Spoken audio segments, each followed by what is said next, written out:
Alright, Days fans, buckle up because Monday, January 26th is shaping up to be one of those episodes where Salem feels like a pressure cooker. On the surface, it's simple. Kristen throws a warning at Sarah, EJ comes back with that "I own this town" energy, and everyone else is either playing detective badly or trying to pretend life is normal. But you and I both know normal in Salem is just the quiet moment before somebody lights a match. Let's start with the headline drama. Kristen DiMera is back on her feet after the kidnapping and infection, and what's the first thing she does? Rest, recover, reflect, grow as a person? No.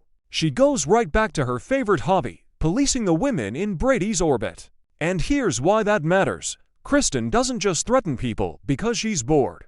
She does it because control is her love language. Kristen can survive jail, explosions, betrayals, and being hated by half the town, but she cannot survive feeling irrelevant. The moment Brady draws a boundary, Kristen's brain translates it into one thing: war. One Brady's never again talk and why it won't stick. Brady telling Kristen they need to make it crystal clear to Rachel that we are never, ever getting back together sounds mature, responsible, even kind. But I need us to be real. Brady has said versions of this sentence so many times that it should be printed on Salem's welcome sign. And the reason it never sticks isn't just because the writing loves chows, it's because Brady still treats Kristen like she's a permanent weather pattern in his life. He doesn't say, "This is over, and I'm done managing your reactions," he says, "Let's explain it to Rachel," which is basically Brady admitting he's still negotiating with Kristen's emotional ecosystem. Kristen hears that and thinks, "So I still have influence." She doesn't hear "we're done." She hears, "I still have a seat at the table." And the second Kristen believes she has a seat at the table, she starts rearranging the chairs. To Kristen versus Sarah, not just jealousy, it's strategy. So Kristen speeds off to warn Sarah that getting involved with Brady is a terrible idea. And on paper, that's the classic Kristen move: scare the new woman, plant fear, then smile like she did it for the children. But I actually think there's something deeper going on here. Kristen isn't only trying to intimidate Sarah, she's trying to rewrite the narrative. She wants Sarah to feel like an intruder in a family unit that Kristen still considers hers. She's basically saying, "You can date Brady, sure, but Rachel will punish you, and I'll call it protecting my daughter." That's the genius of Kristen's tactic. It's not a direct threat like "I'll ruin you." It's a moral trap. If you stay with Brady, you're harming Rachel. So now Sarah isn't fighting Kristen. She's fighting the idea that she might be the villain. And that's where Kristen is most dangerous. She makes her cruelty sound like parenting. 3. Rachel as a weapon, and the show's most volatile wildcard. Let's talk about Rachel. Because Kristen's warning isn't empty, Rachel has a track record. And in Salem, a kid with a track record is basically a ticking plot device. Kristen's pitch to Sarah is going to be something like, "Rachel will never accept you. We can't be a happy family. Remember the past. Remember the danger. Remember how messy this gets." But here's my problem. Kristen is acting like Rachel's behavior is some uncontrollable storm when Kristen is the one constantly teaching her that love equals possession. Rachel has been raised in a psychological environment where "I want" becomes "I deserve," and "I deserve" becomes "I'll destroy anyone in the way." So when Kristen points at Rachel and says, "See, you should back off," she's not warning Sarah, she's warning her prey that the guard dog bites. And the darkest part? Kristen benefits from Rachel being unstable. Because an unstable Rachel makes Brady stay tethered. An unstable Rachel makes every woman Brady dates feel like she's walking into a minefield. An unstable Rachel keeps Kristen necessary. So my theory, Kristen isn't trying to calm Rachel down at all.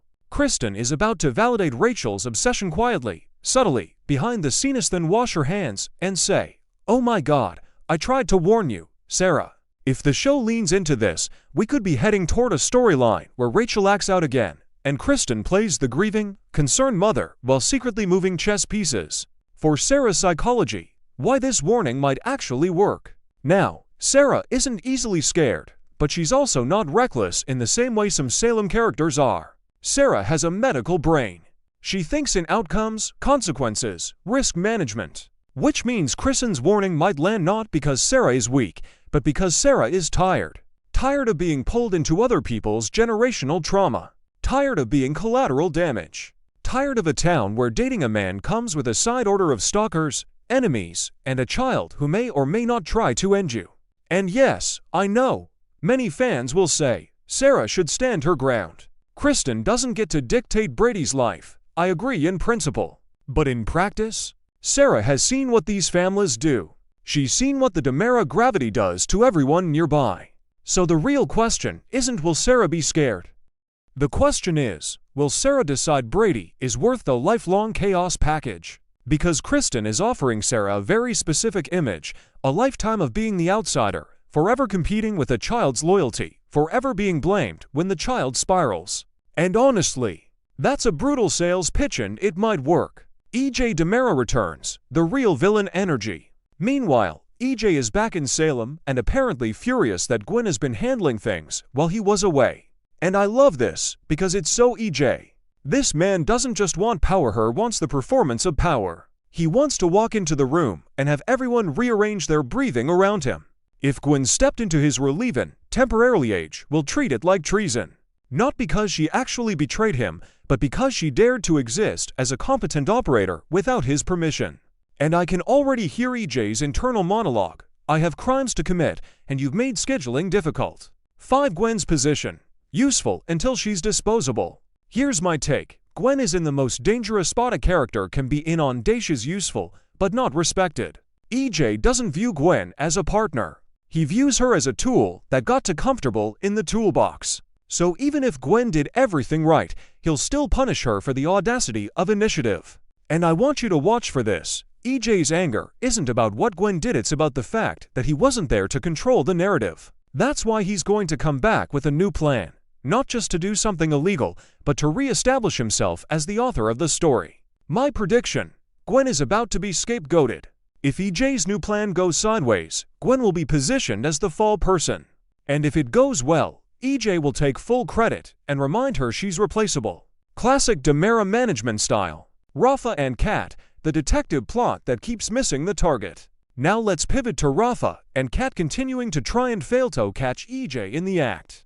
I say this with love. Salem law enforcement does not catch criminals. Salem law enforcement arrives after the dramatic music has finished and asks, "So anyone see anything?" Rafa is usually competent, but Day sometimes puts him in this loop where he's always one step behind the villain. And Kat being involved adds this interesting layer. She's got that wild card energy, the kind of character who might notice what the official detective misses. But if they're still failing, it tells me EJ isn't just doing random crimes. He's planning something surgical. 6. What is EJ actually planning? My theories. They're trying to catch him, but they don't even fully know what it is yet, which screams long game storyline. Here are my top theories. EJ is setting up a framing operation, not just a crime. Something designed to land on someone else, likely Gwen, or another convenient scapegoat.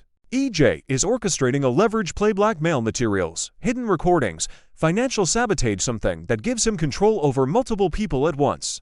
EJ is manipulating evidence around a prior incident, rewriting history to clear himself or destroy an enemy. If I had to bet, he's building a trap that makes Rafa look incompetent publicly.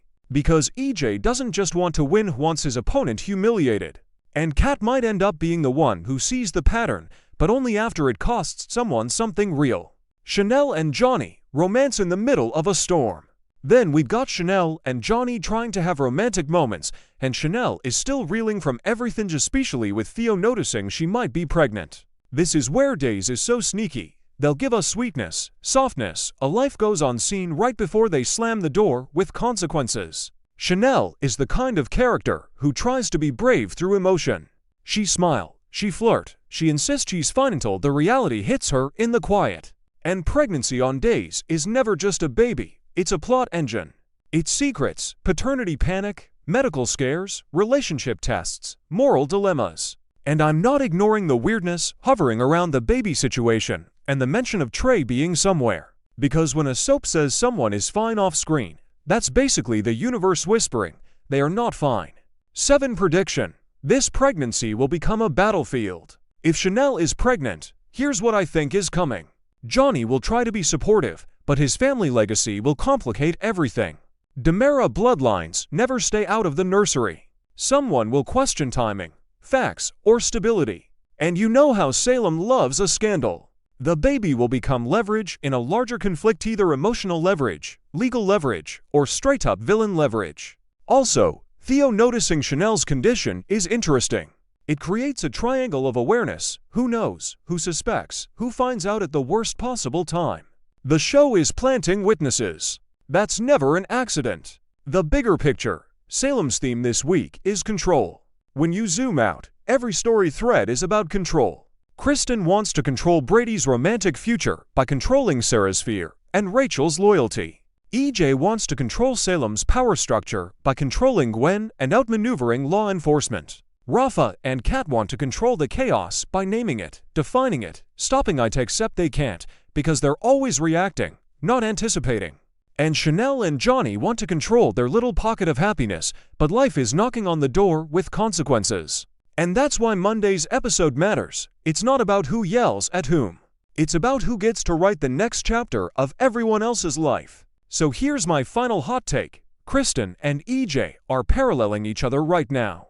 Both are coming back from disruption. Kristen from physical vulnerability, EJ from absence. Both respond the same way, by immediately trying to dominate their surroundings. That's the DiMera curse. Even when they win, they can't relax, because peace feels like losing. If you ask me what the true ticking time bomb is, it's Rachel.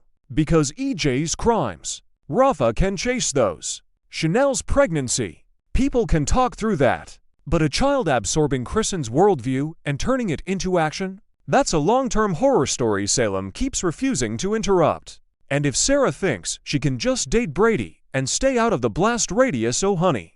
In this town, the blast radius is the relationship.